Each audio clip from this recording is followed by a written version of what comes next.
ఈ రోజుల్లో 30-40 ఏళ్ళు వచ్చేసరికి ఆడవాళ్లలో ఈ మెడ నొప్పులు, నడు నొప్పులు అంటే స్పాండిలైటిస్ ప్రాబ్లమ్స్, అదే విధంగా మోకాళ్ళు అరిగిపోవటం, మెడ అరిగిపోవటం ఇలాంటివి అంటే ఆస్టియోఆర్థరైటిస్ ప్రాబ్లమ్స్ ఎక్కువగా.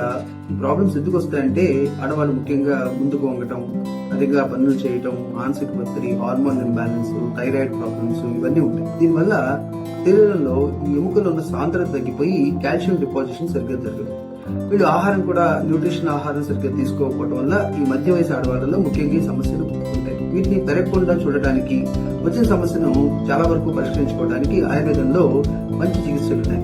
దానికి ముఖ్యంగా ఈ అభ్యంగం లాంటివి, అదే విధంగా స్వేద చికిత్సలు, మళ్ళా పుక్కుతాండ తొక్కపస్పం, ప్రవాళస్పం లాంటి చికిత్సలతో పాటు ఈ కారణాన్ని ఏదైతే తెలుసుకుని దాన్ని తగిన విధంగా చికిత్స చేస్తే ఈ నొప్పుల నుంచి మనం శాశ్వతంగా పరిష్కారం తీసుకోవాలి.